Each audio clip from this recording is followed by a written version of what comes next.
तो हेलो दोस्तों, मैं हूं आपका दोस्त और होस्ट सुनील और आप सुन रहे हैं सुनील हॉरर स्टोरी।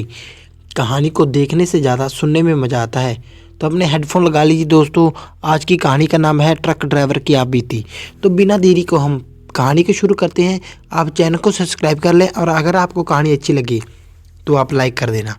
तो बिना देरी के हम कहानी को शुरू करते हैं।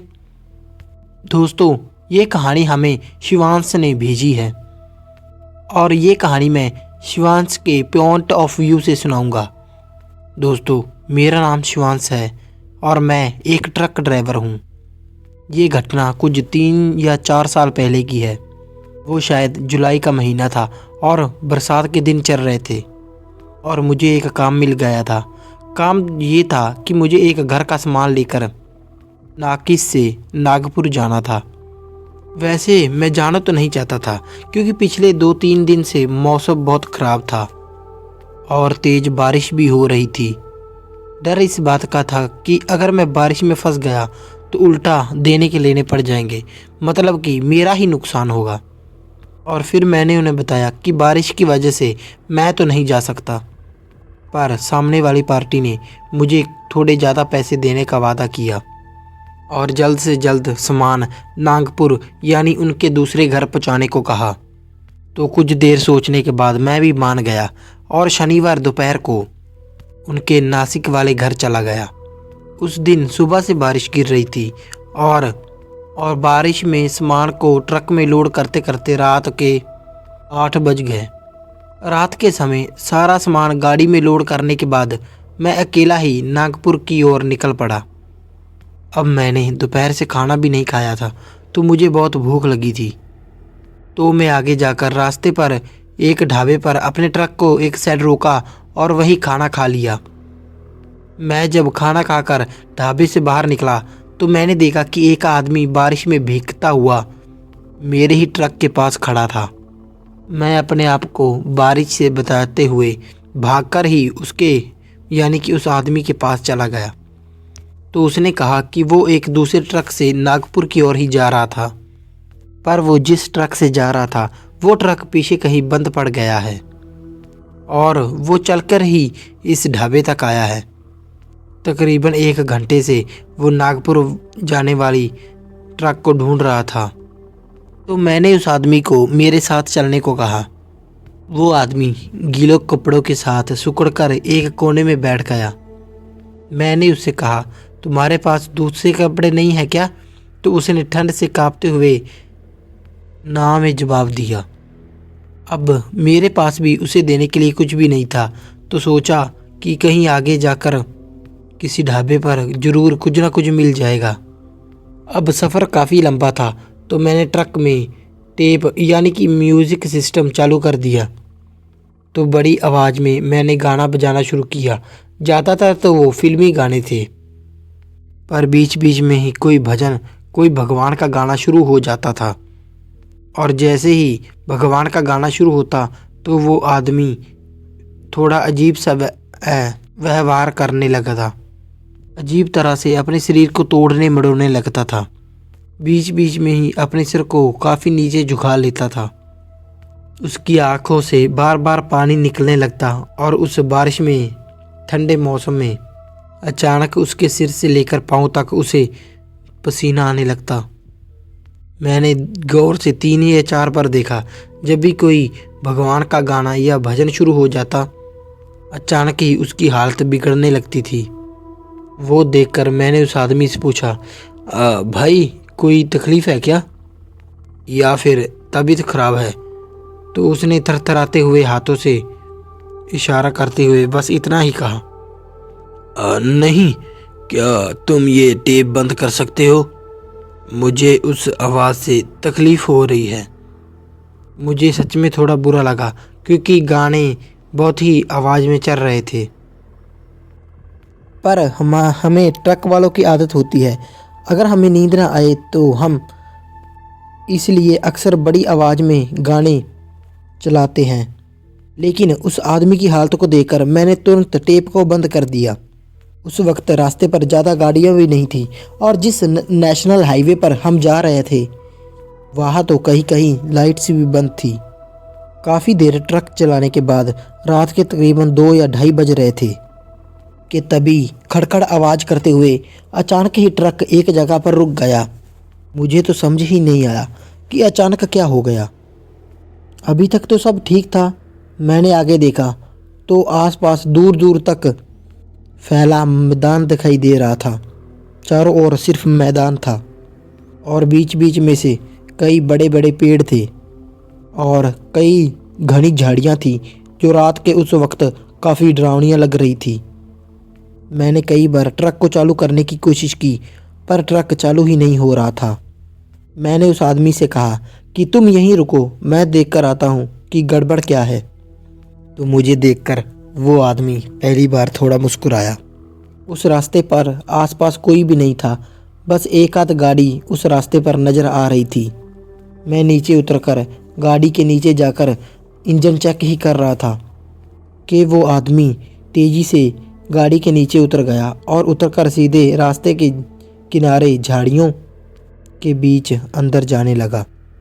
मैंने उसे आवाज़ दी, अरे भाई कहाँ जा रहे हो? उसने मेरी बात का कोई जवाब नहीं दिया। मुझे लगा कि शायद वो टॉयलेट के लिए गया होगा। मैंने फिर से उसे आवाज़ दी, देखो ज़्यादा अंदर मत चले जाना। और फिर मैं इंजन चेक कर कर टायर चेक करने लगा। अभी सिर्फ कुछ 2 या 4 मिनट ही हुए थे कि मैंने उस झाड़ियों में से एक अजीब सी आवाज़ सुनी। आवाज़ ऐसी थी कि जैसे कोई आदमी ज़ोर ज़ोर से दर्द से कहरा रहा हो। मैं तुरंत भागते हुए उन झाड़ियों में जाने लगा। मैंने आगे जाकर देखा तो वहाँ वो आदमी था ही नहीं। अंधेरा होने की वजह से आसपास ठीक से दिखाई भी नहीं दे रहा था कि तभी किसी ने किसी तेज़ चीज़ से पीछे से मेरे सिर पर वार किया। किसी तेज़ धारदार कोने से मेरे सर पर खरोच भी आ गई थी। मैं गुस्से में ही पलटा पर वहाँ कोई नहीं था। मैंने गुस्से में ही कहा, कौन है बे साले, मेरे सामने आ। पर वहाँ पर आसपास कोई भी नहीं था और जब मैंने वापस उन झाड़ियों की ओर देखा तब सामने कुछ ही दूरी पर एक औरत दिखाई दी। वो औरत अचानक ही मुझे सामने नज़र आने लगी थी। मैंने अपनी आंखों को मलते हुए देखा पर वो औरत पहले जितनी दूर थी अब वो मुझसे कई ज़्यादा करीब नज़र आने लगी थी। वो देखकर मेरी सांस तो जैसे रुक सी गई और धड़कन भी बिल्कुल धीमी सी हो गई और बदन एकदम ठंडा सा होता महसूस होने लगा। मैं वहाँ से हटते हुए उन झाड़ियों में जाने लगा कि तभी मेरा पैर किसी नरम चीज़ से टकराया और मैं एक पल में ही नीचे गिर पड़ा। मैं कैसे तैसे अपने आप को संभाल कर उठने की कोशिश कर ही रहा था कि मैंने देखा कि जिस चीज़ से मैं टकराया था वो वही आदमी था जो कुछ देर पहले मेरे साथ मेरे ट्रक में था। और अब वो औरत उस आदमी की छाती पर अजीब तरह से बैठी हुई थी। उस औरत का चेहरा बिल्कुल उस आदमी के चेहरे के सामने था और उस औरत की रीढ़ पूरी तरह से मुड़ी हुई थी। उस आदमी और उस औरत के चेहरे में बस 1 इंच की दूरी थी। मैं यहाँ धीरे से ही बड़बड़ा रहा था, हट जाओ, हट जाओ वहाँ से। उस पर ज़ोर से बोलने की, उस पर ज़ोर से चिल्लाने की मुझ पे तो हिम्मत ही नहीं थी। वो आदमी थोड़ा होश में था और वो मुझे उस औरत से बचाने के लिए इशारा कर रहा था कि तभी वो औरत ज़ोर से ही उसके चेहरे पर चीख की इतनी बड़ी थी कि वो आदमी वहीं बेहोश होकर गिर पड़ा। उस चीख को सुनकर मेरी तो जान ही निकल गई। वो चीख, वो सब, वो बहुत भयानक था। वो औरत उसे और मुझे मार देना चाहती थी। मैंने देखा कि उस आदमी का दम घुट रहा था, पूरी तरह से उसकी सांसें उखड़ने लगी थी। वो जैसे तैसे अपनी जान बचाने के लिए झपटपटा रहा था। मैं जानता था कि मैं अकेला उस औरत के सामने कुछ नहीं कर सकता था, लेकिन फिर भी मैं दौड़कर अपने ट्रक के पास चला गया और अंदर कुछ हथियार वगैरह ढूंढने लगा। और तभी मेरा ध्यान मेरी म्यूजिक सिस्टम की ओर चला गया। मैंने झट से गाड़ी को चाबी लगाई और बड़ी आवाज़ में टेप को चालू कर दिया। मेरा नसीब अच्छा था कि मैंने जिस भगवान के गाने को टेप पर बंद किया था, टेप तो वहीं से आगे चालू हो गया। और तब डरते हुए मैं भी भगवान से प्रार्थना करने लगा कि भगवान करे सब ठीक हो जाए। लेकिन फिर भी मैंने वहाँ से स्टेपनी ली और उन झाड़ियों के बीच चला गया। अब उस औरत ने अपने दोनों हाथों से अपने कानों को बंद कर रखा था। वो अब डर की वजह से चीख रही थी। वो इतनी तेज और बुरी तरह से काँप रही थी कि वो देखकर मैं समझ गया कि वो कोई आम इंसान नहीं थी। मतलब मेरा पैतरा काम कर गया था। वो आदमी आधी बेहोशी में था। मैं उस आदमी को खींचते हुए उस औरत से दूर ले गया और फिर किसी तरह उसे उठाकर ट्रक के पास चला गया। वो सब मंजर देखकर मेरा अब सिर चकराने लगा था। आसपास सब अंधेरा ही अंधेरा था। अब तो मुझे एक आध वो गाड़ी भी नज़र नहीं आ रही थी। सोचा कि अगर कोई दूसरी गाड़ी नज़र आ जाती तो किसी से मदद मांग सकता। मैंने डरते डरते भगवान का नाम लेकर किसी तरह उस आदमी को गाड़ी के अंदर धकेला और जाकर मैं अपनी सीट पर बैठ गया। मैं गाड़ी को चालू करने ही वाला था कि मैंने उस झाड़ियों से फिर एक आवाज़ सुनी। अरे रुक जाओ, मुझे छोड़कर कहाँ जा रहे हो? उस आवाज़ को सुनकर मैं दंग रह गया। मैंने जिस आदमी को गाड़ी में बैठाया था वो अभी भी गाड़ी में बेहोश पड़ा हुआ था और वो आवाज़ भी बिल्कुल उसी आदमी की जैसी थी। मैंने ज़ोर ज़ोर से भगवान का नाम लेना शुरू किया और फिर मेरी आवाज़ को सुनकर वो बाहर का आदमी अपनी जगह पर ही खड़ा हो गया और फिर मेरी ओर देखते हुए उसने घुराते हुए कहा, ये मेरा शिकार है, मैं इसे यहाँ से जाने नहीं दूंगी। और मैं समझ गया कि वो बस एक छलावा है। मैंने डर के मारे ट्रक को चालू किया और ट्रक को भगाने लगा। मैं ट्रक को पूरी स्पीड से दौड़ा रहा था। भगवान का नाम लिया हुआ था और रब जाने कैसे उस वक्त ट्रक भी चालू हो गया था एक पल में ही। इतनी देर से जो ट्रक चालू नहीं हो रहा था वो अचानक से चल पड़ा था। पता नहीं वो डायन थी या कोई चुड़ैल थी, पर वो इतना भयानक था कि वो हादसे के बाद हम दोनों भी बीमार पड़ गए थे। कुछ वक्त बाद जब उस आदमी को होश आया तो उसने बताया कि असल में वो रात को नागपुर से मुंबई की ओर जा रहा था, पर बीच रास्ते में जब वो टॉयलेट के लिए उस जगह पर नीचे गाड़ी से उतरा था तो किसी अनजान चीज़ ने उसे कसकर पकड़ लिया था। शायद उसे किसी चीज़ ने पजेस कर लिया था। वो तब वहाँ से आगे तो निकल गया, पर जैसे जैसे वो उस पर हावी होने लगी तो वो डायन या वो चुड़ैल कुछ भी थी उसे वापस उसी जगह पर आने के लिए मजबूर कर दिया। इसीलिए बीच रास्ते में ही वो मुंबई की ओर जाने वाली गाड़ी से उतरकर मेरी गाड़ी में बैठ गया था।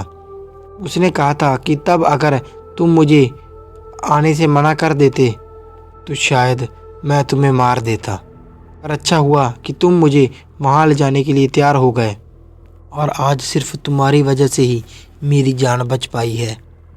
दोस्तों अब करते हैं दूसरी कहानी शुरू। दोस्तों मुझे कुछ रिक्वेस्ट थी कि वैम्पायर की कहानी लेकर आओ। तो मैंने वैम्पायर के बारे में इंटरनेट पर कुछ कहानियाँ ढूंढी और उसी में से एक कहानी अब मैं आपको सुनाने जा रहा हूँ। दोस्तों कहानी की शुरुआत करने से पहले आप सबको ये बता दूं कि ये वैम्पायर दिखने में काफ़ी हद तक तो हमारे जैसे ही होते हैं, इसीलिए इसे तब तक पहचानना मुश्किल होता है जब तक ये अपने असली रूप में ना आ जाए। वैम्पायर जो लोगों का खून पीकर जिंदा रहते हैं और अपनी यहाँ शक्तियाँ बढ़ाते हैं, ये हमारी तरह ही जिंदा होते हैं, सांस भी लेते हैं, बस खाने की जगह ये इंसानों का खून पीते हैं। कई बार ये हमारे आसपास ही होते हैं, लेकिन इनके अंदर का शैतान रात में ही जागता है और फिर ये सुनसान जगह पर जाकर इंसानी खून की तलाश करते हैं। सुना है कि ये कभी बूढ़े नहीं होते और इनमें बहुत सी अजीब सी ताकतें होती हैं। तो ये आगे की कहानी सोहम मुँह बात्रा इनकी आप बीती है। अब मैं उनके नज़रिए से आपको कहानी सुनाने जा रहा हूँ। मेरा नाम सौरभ है और मैंने उस रात जो भी देखा था वो एकदम सच है। जब भी मैं किसी को अपने वो एक्सपीरियंस के बारे में बताता हूँ तो अक्सर लोग मुझ पर हंसते हैं। उन्हें लगता है कि ये सब झूठ है। इसीलिए मैंने सभी लोगों को उस घटना के बारे में बताना ही छोड़ दिया था धीरे धीरे। पर सुनील जी के चैनल के ज़रिए मैं आपको अपनी आप बीती सुनाने जा रहा हूँ। उस हादसे को मैंने अपनी आंखों से देखा था। उस रात हर रोज की तरह मैं अकेले घर से निकल गया था। मुझे रात में म्यूज़िक सुनते सुनते वॉक करना पसंद था। तब रात में ज़्यादातर गार्डन तो बंद हो जाते हैं, तो मैं मेरे घर से दूर एक गार्डन के बाहर फुटपाथ पर चल रहा था। उस वक्त रात के कुछ 11 बज रहे थे। तो तब मैंने देखा कि कोई जानवर था जो गार्डन के अंदर से झाड़ियों के बीच से तेज़ी से एक जगह से दूसरी जगह पर चला गया था। वो सब इतनी जल्दी में हुआ कि मैं ठीक से उसे देख भी नहीं पाया। उसी वक्त मेरे सामने एक दूसरा आदमी चल रहा था। उसका हल्का सा धक्का लगने की वजह से मेरा सारा ध्यान वहाँ से हट गया। मैंने गुस्से में ही उस आदमी की ओर देखा, पर उसे देखकर लग रहा था कि शायद वो मेरी तरह वॉक कर रहा था और वॉक करते हुए उस गार्डन के चक्कर लगा रहा था। उसके लाल जूते थे और उसने सफ़ेद टी शर्ट और सफ़ेद पैंट पहनी हुई थी। अब मैं हमेशा की तरह अपने कानों में हेडफोन डालकर म्यूज़िक को सुनते हुए चले जा रहा था। तब कुछ वक्त बाद मुझे एहसास हुआ कि मेरे पीछे पीछे कोई चल रहा है। मैंने हेडफोन निकालकर पीछे मुड़कर देखा तो वो वही आदमी था जो कुछ देर पहले मेरे आगे चल रहा था। हम दोनों भी उस गार्डन के गोल गोल चक्कर लगा रहे थे और वो तेज़ी से एक चक्कर लगाकर अब मेरे पीछे आ गया था। उस वक्त बाहर ज़्यादा लोग नहीं थे, इसलिए मैंने उस पर ज़्यादा ध्यान तो नहीं दिया। लेकिन फिर से मैंने उस गार्डन के 2-3 चक्कर लगाने के बाद फिर से एक चीज़ को गार्डन के अंदर तेज़ी से यहाँ से वहाँ भागते हुए देखा। मुझे लगा कि शायद कोई कुत्ता वहाँ से झाड़ियों में फंस गया होगा, तो मैंने हेडफोन निकालकर ग्राउंड के अंदर झाड़ियों के अंदर देखने की कोशिश की। गार्डन के अंदर हल्की हल्की सी रोशनी थी। गार्डन के बाजू में बड़ी बड़ी और घनी झाड़ियाँ थीं और उसके अंदर बड़े और ऊंचे पेड़ थे। मैंने उन झाड़ियों के बीच से अंदर देखने की कोशिश की। तब मैंने देखा कि गार्डन के अंदर बीचों बीच कोई इंसान खड़ा था।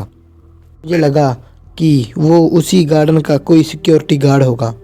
मैंने फिर से उस गार्डन का एक चक्कर पूरा किया। तभी मैंने देखा कि वो आदमी जो मेरे आगे चल रहा था, तो अब वो गार्डन के अंदर यहाँ वहाँ दौड़ रहा था और कोई चीज़ उसकी डबल स्पीड से उसके सामने जाकर खड़ी हो जाती थी। मुझे वो आदमी ठीक से दिखाई तो नहीं दे रहा था, लेकिन उसे देखकर मुझे ये महसूस हुआ कि उस आदमी की जान खतरे में है। मैं भागकर उस ग्राउंड के गेट के सामने जाकर खड़ा हो गया। वही एक जगह थी कि जहाँ पर झाड़ियाँ नहीं थी और वहाँ से अंदर ठीक से देखा जा सकता था। जैसे ही मैंने गेट के पास गया, मैंने देखा कि वो आदमी जो मेरे सामने चल रहा था वो बस अब ज़मीन पर पड़ा हुआ था और अपने हाथ झटक रहा था बार बार, और वो दूसरा इंसान उसके सीने के पास झुककर बैठा हुआ था। वो देखकर मैं समझ गया कि अंदर कुछ ना कुछ गड़बड़ है। मैंने आसपास देखा, पर आसपास कोई भी सिक्योरिटी, कोई भी नज़र नहीं आ रहा था, इंसान तक भी नहीं। तो मैंने वहीं पास पड़ा हुआ एक पत्थर उठाया और जोर से उस आदमी की ओर फेंकते हुए उसे आवाज़ दी, छोड़। और जैसे ही मैंने उस आदमी ने गर्दन घुमाकर मेरी ओर देखा। उसे देखते हुए मुझे ये समझ बिल्कुल देर नहीं लगी समझने में कि वो इंसान नहीं, वो एक वैम्पायर था। उसके हाथों पर, चेहरे पर खून लगा हुआ था और उसकी आंखें भी अजीब तरीके से चमक रही थी। मुझे देखकर वो किसी जानवर की तरह गुर्रा रहा था। वो देखकर मैं गेट से पीछे हट गया। वो वैम्पायर आखिरी बार उस इंसान पर किसी जानवर की तरह झपट पड़ा। उस वक्त तक तो उस इंसान का झटपटाना बंद हो चुका था। शायद तब तक वो मर चुका था। मैं वहीं एक पेड़ के पीछे छुपकर सब कुछ देख रहा था। अगले एक ही मिनट में वैम्पायर ने शायद अपना काम ख़त्म कर लिया और उसने बस आखिरी बार पीछे मुड़कर देखा। शायद पीछे देखकर उसने तसल्ली की कि कोई मुझे देख तो नहीं रहा, और अगले ही पल वो तेज़ी से वहाँ से गायब हो गया। वो देखकर मैं इतना डर गया था कि छुप छुपाते हुए मैं अपने घर चला गया। अब तक मैंने वैम्पायर के बारे में इंटरनेट और किताबों में ही पढ़ा था, पर यह पहली बार था जब मैंने वैम्पायर अपनी आंखों से देखा था। दूसरे दिन खबर मिली कि पुलिस ने उस गार्डन में किसी आदमी की लाश बरामद की जिसकी गले को नुकीले दांतों से काटा गया था और सीने पर बॉडी पर नाखूनों से नोचा गया था। उसका हाफ दिल भी बाहर निकला हुआ था और उसके शरीर में बिल्कुल ना के बराबर ही खून था। पुलिस ने उसे किसी जानवर के हमला बताकर उसी गार्डन को कुछ हफ्तों के लिए बंद कर दिया गया, लेकिन सिर्फ मैं ही जानता था कि वहाँ क्या हुआ था। और मैं ये भी जानता था कि शायद कितना भी सच बताऊं, मेरी बात पर कोई भी यकीन नहीं करेगा। मैं कभी भी दोबारा उस रास्ते से कभी नहीं गया। तो दोस्तों, आपको ये 2 डरावनी कहानियाँ कैसी लगी कमेंट करके शेयर करके बताएं। मिलते हैं इसे डरावनी और ख़तरनाक कहानी में, तब तक के लिए धन्यवाद।